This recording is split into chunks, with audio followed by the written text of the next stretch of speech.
So the way we look at it is having asymmetrical returns. Our upside is far larger than the potential downside, and that we have the upside kind of baked in up front. So we've done some things to lock it in and secure it to where we're going into the deal with a spread on what we could sell it for that same day. Part of talking about with the downside is something that I've been chewing on quite a bit recently because we have acquired about 80 properties during my tenure, and we haven't had one bad deal yet. There will be a day that comes. We've had deals where tenants walked away on us, where things went wrong, but we dug through. We had a plan B and a plan C. And so we pivoted and we were able to pull the deal back together and make a success for our investors.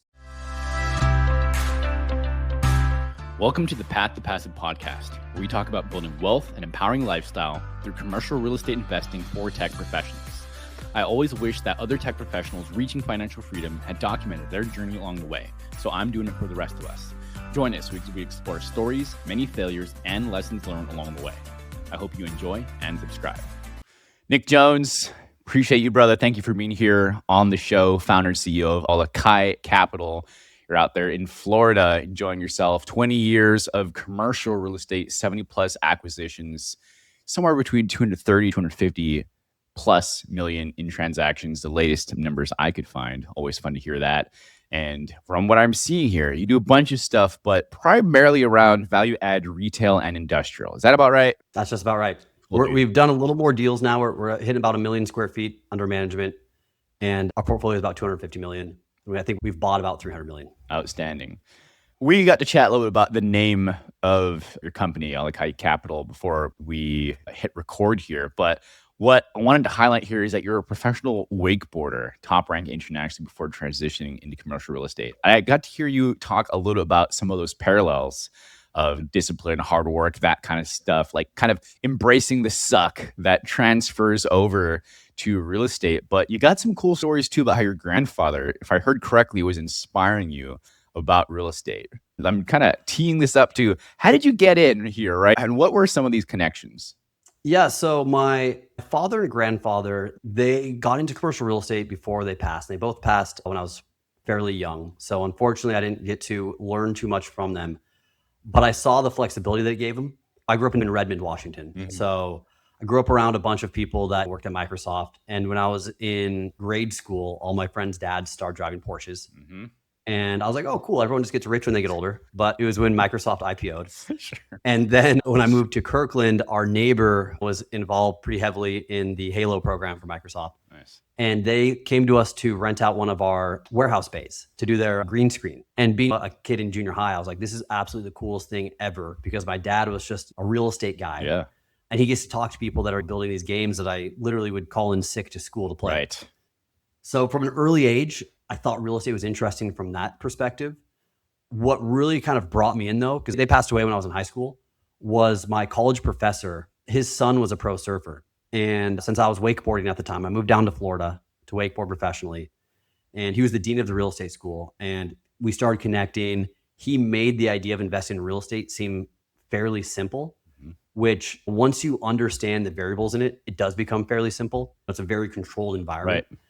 And that really got me hooked, because it seemed like something that, when you understand the rules, you can really optimize the game. Totally. That makes a ton of sense. And at least I think I heard this part correctly, which is one of the things that you found really interesting about real estate too, is that it's one thing to just acquire and manage the properties, right? You're talking about learning it, have these controlled variables. But with that, you get to talk to so many business owners, right? So many different types of business you see, some of which that you've invested in with a VC side of the arm we'll talk about later on too.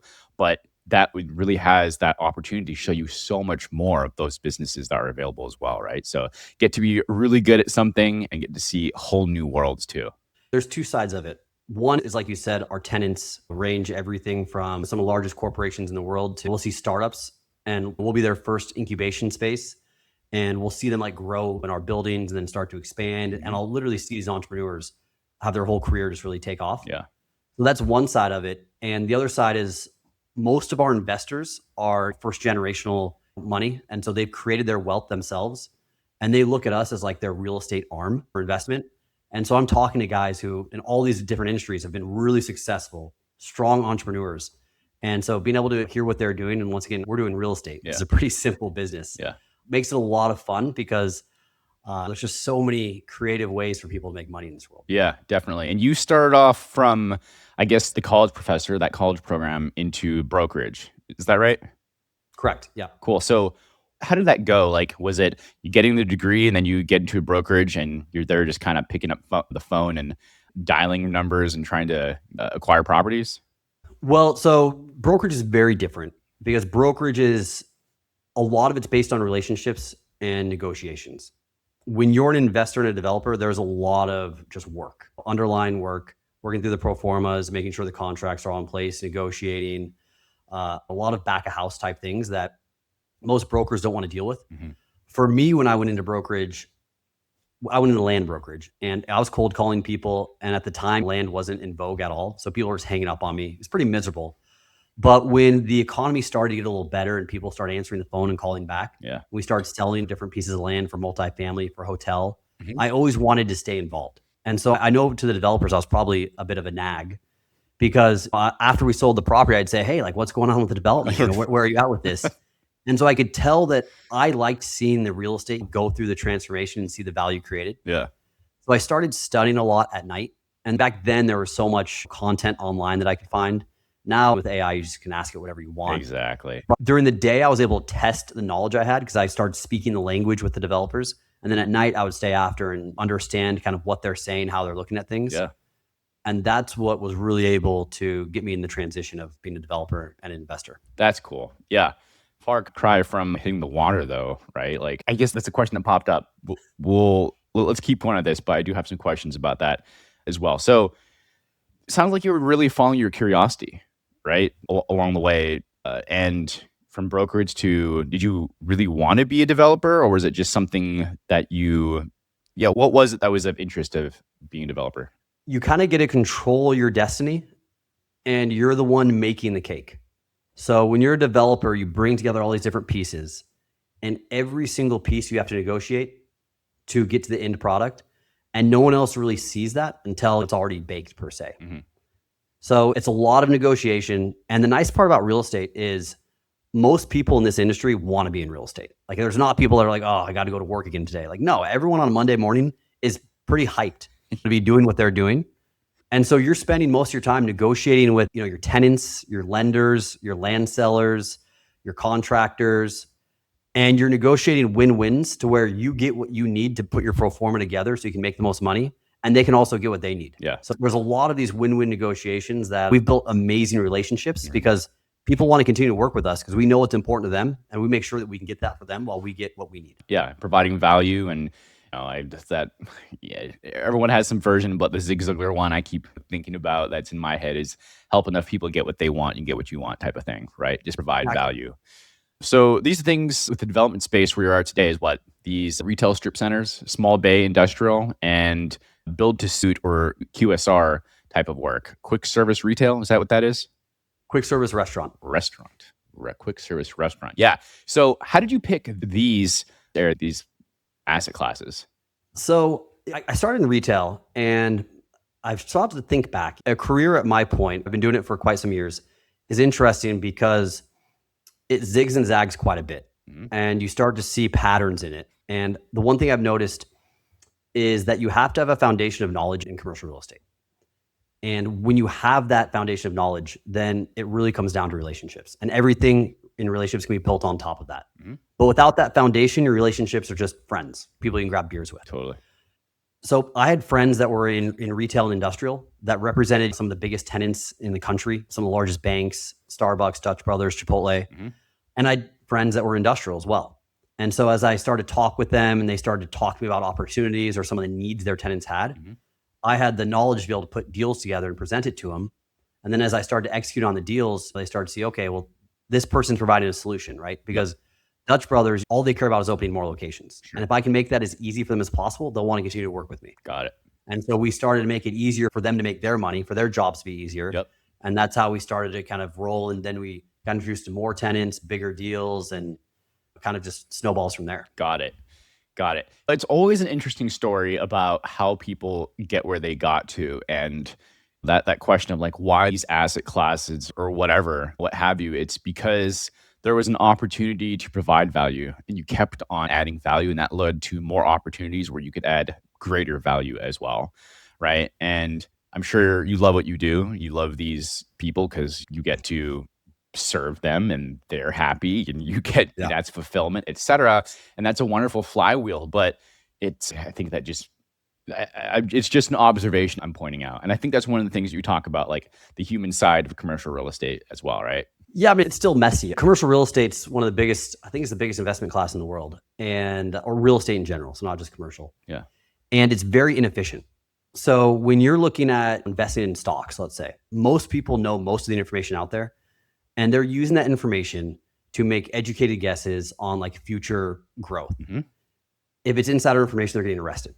Totally. In commercial real estate, it's very opaque. Not everyone knows all the information. Honestly, if people knew everything that we know on our investments, they'd be doing them.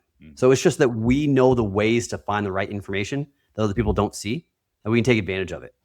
It's just a very different game that really relies on people, because you'd think that people know that we like small bay industrial and retail, and I've built relationships with these people for a long time. Yeah. So you would think that when they see a good opportunity, they'd call us.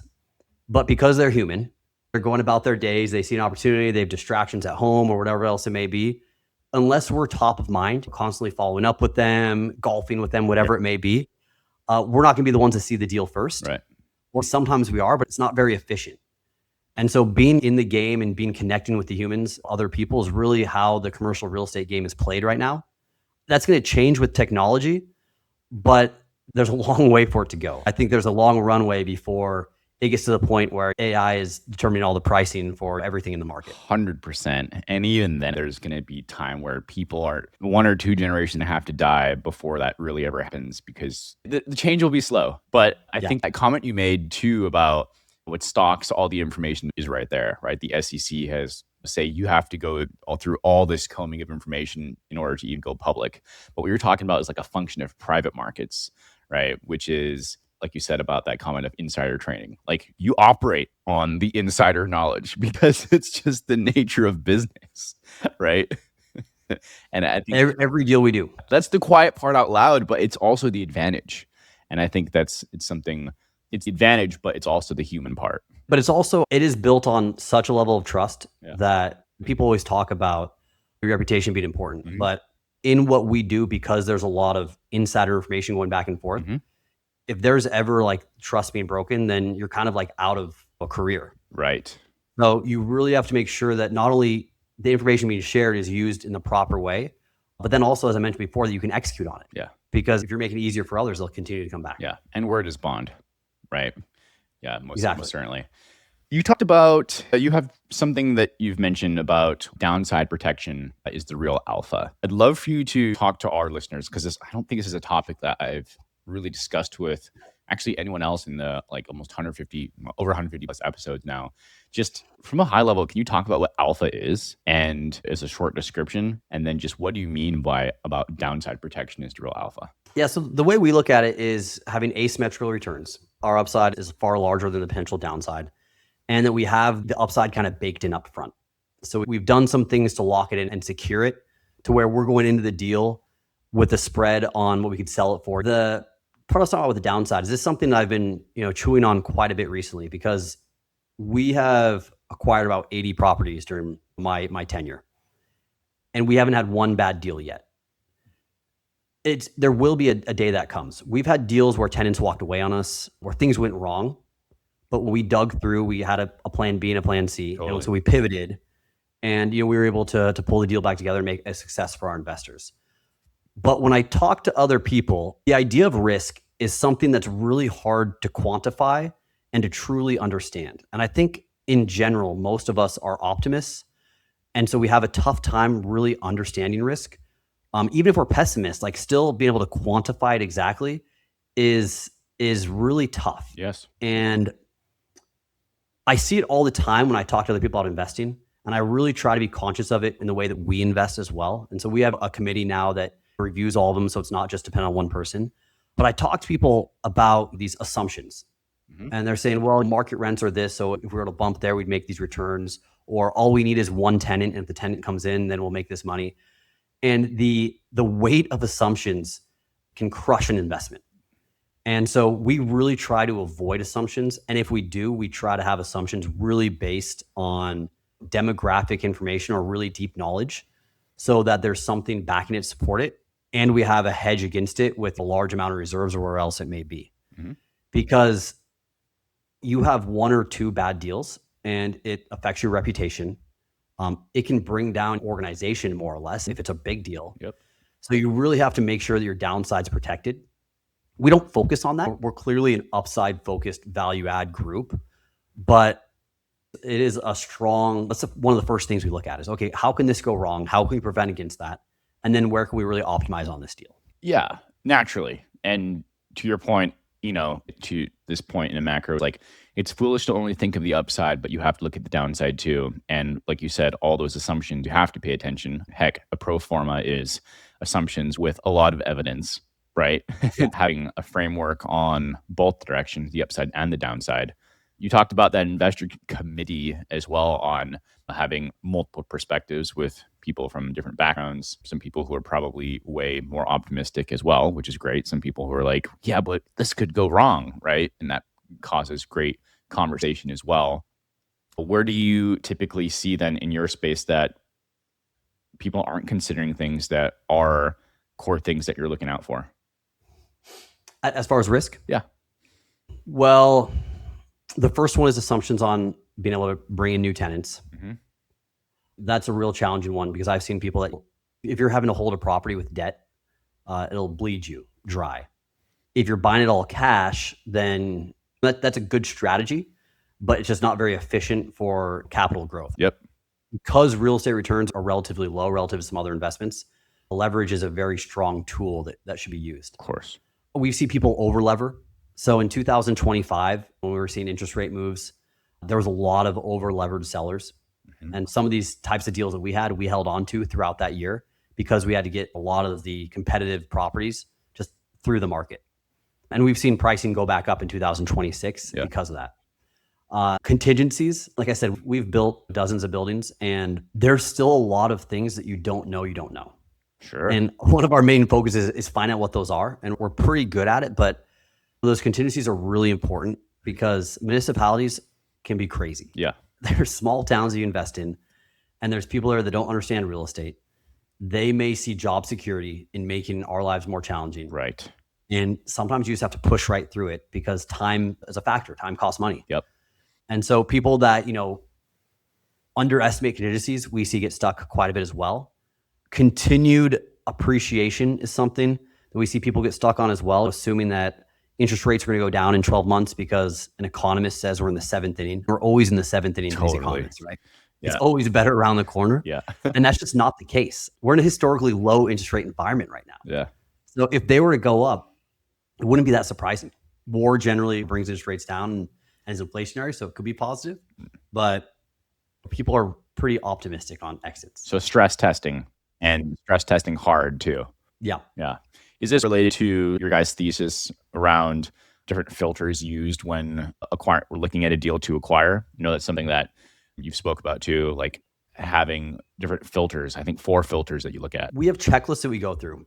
Like I said before, real estate only has a handful of variables that every property, at least in the US, can be affected by. So we're pretty systemized when we put a deal under contract. First, we want to see if there's a potential for upside, and it's the back of a napkin. And that's just real quick. Can we make this deal work? Is there a potential profit? Then thereafter, we'll just run through our checklist and say, are there zoning issues? Are there wetland issues? Are there access issues? Are there easements, title issues? And as we click through those, sometimes it's not applicable, but on every single property, we go through these checklists and it just reduces the potential for human error, which sometimes you get caught unlucky. Absolutely. Real estate investing, all investing is risky, but a lot of it is human error. And there was a book that I read a few years ago that just hammered it home. I think it was called Checklist Manifesto. I know it. Red cover. Yes. Yeah. Great book. Tim Ferriss, I think, was the one that mentioned it in his podcast. Mhm. And it redefines the way that you think about, checklists. That I used to think, okay, well, I don't need that. I know what I'm doing. But the people that know what they're doing use checklists. Yes. Thank God your pilot does, Nick. Okay. Thank God, right? And my doctor. Yeah. Yeah.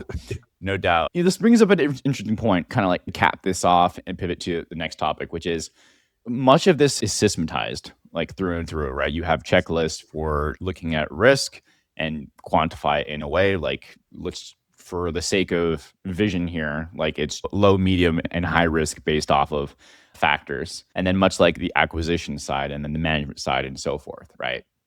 But it is systematized. There's pretty good expected results. And like I said, it's very methodical. But the other side of this is businesses. And we alluded to this earlier, but you have like Alakai Ventures, where you've been invested in as a private investor into places like Figure AI, Worth AI, LeafLink, Sandbox, AQ, et cetera. And you were talking about these checklists, which and human error being a factor. But on the topic of AI, how has AI really influenced how you work and how has your business? Yeah, AI is pretty wild right now. Yeah, Right. I know. Real estate practitioners are very archaic in nature. Mhm. So our industry is, generally speaking, one of the last ones to adopt a new technology, which means that there's significant opportunity Yep. for people that are early adopters. Ready to be disrupted, right? Ready to be disrupted, yeah. We have implemented agents in our accounting, some of our leasing of our small bay space that's very programmatic.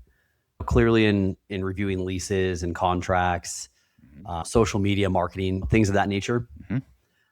But we're just scratching the surface. Yeah. A lot of the things that, it's interesting because I used to think that real estate was a lot of art. And there are pieces of art throughout it. Mhm. But as you start to really dive into the art form of it, there's a few variables and it's just how you present it. I think humans have to be good storytellers. Mhm. And that's what sets certain people apart in business.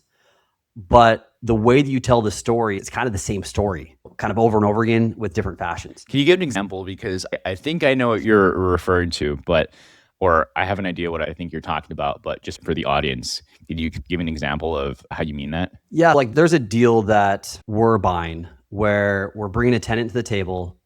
We need more time with the seller.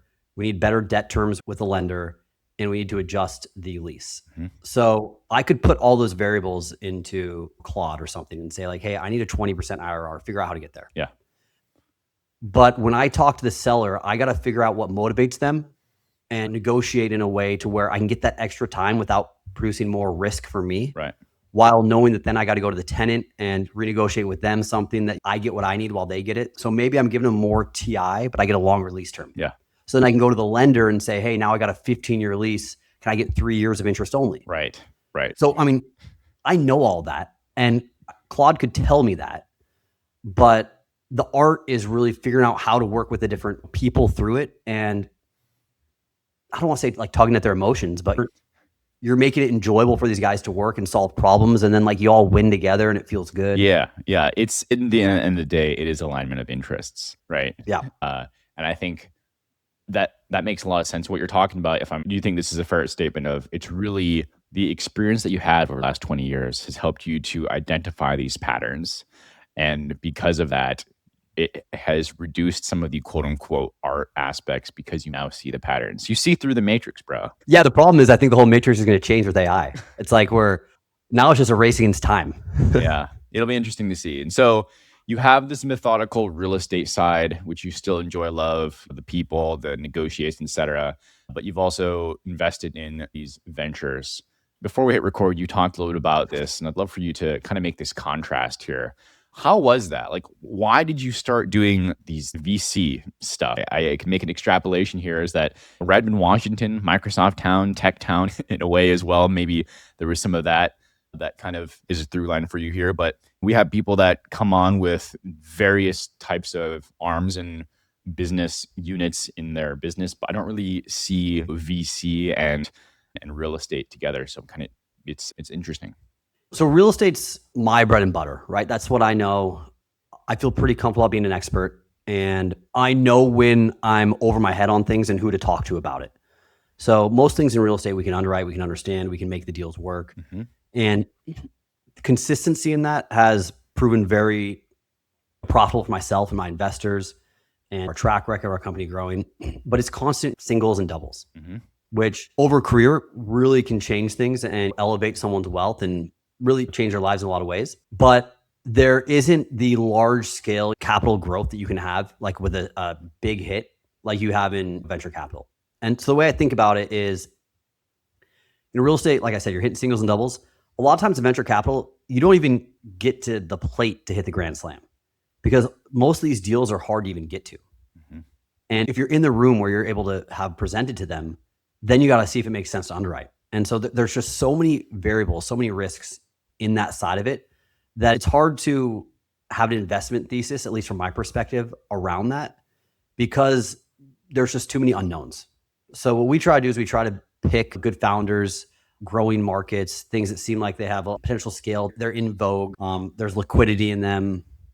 And then we'll try to place our capital in it and hope that it's going with a good team and expanding from there. Because also when we're investing, we're seed or like Series A. So there's a lot of space that these guys have to cover.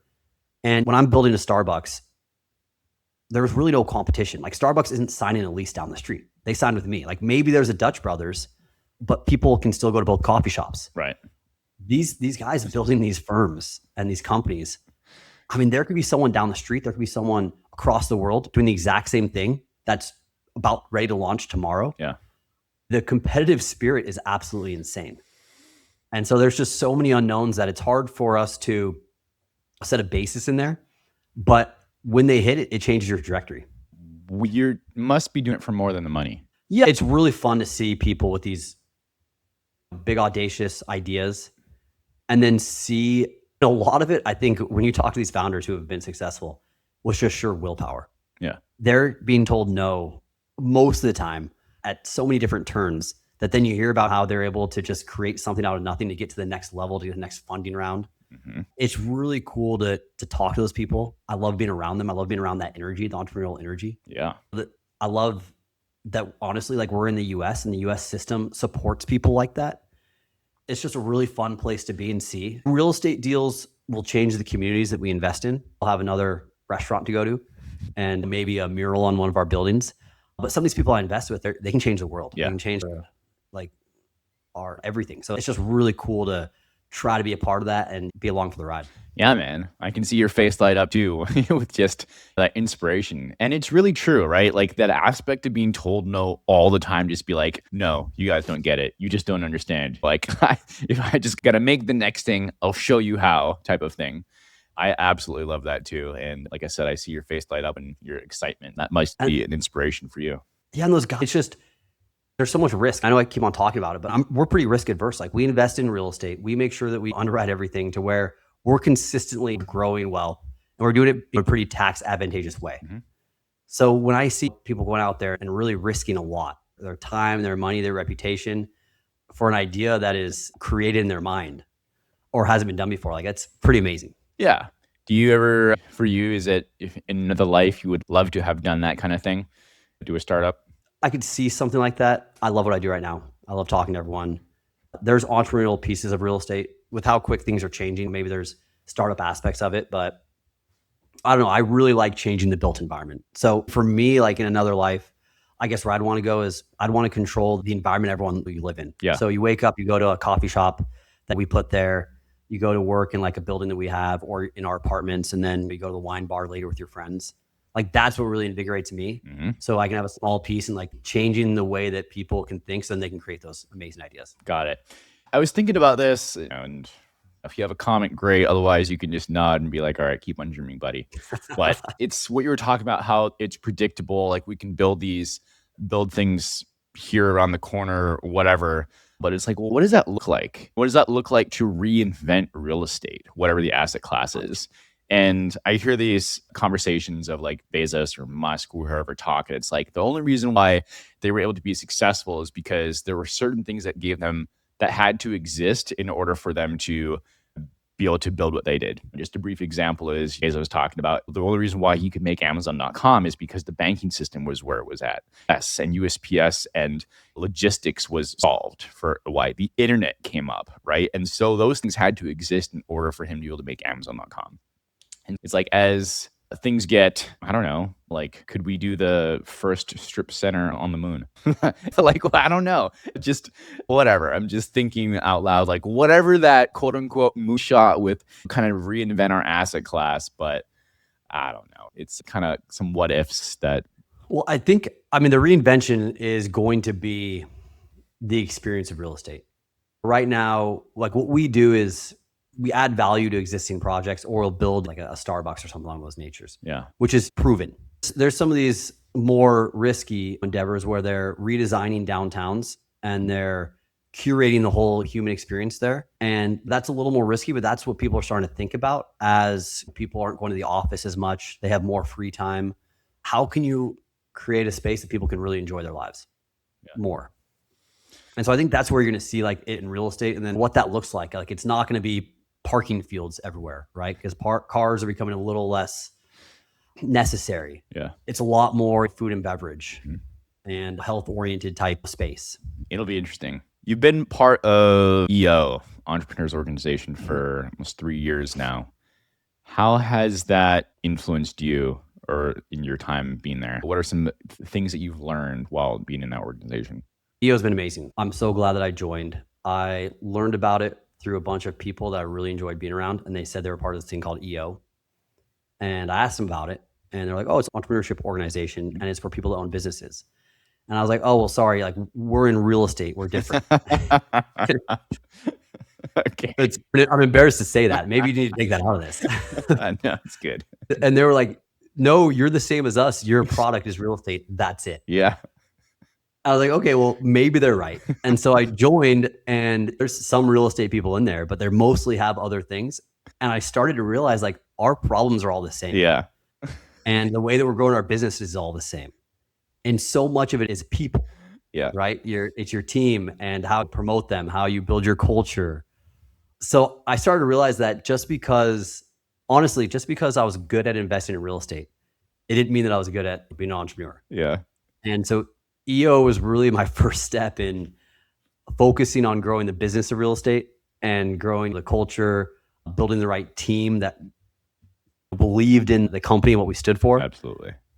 And you're there with people that are all going through it because everyone's a founder. Yeah.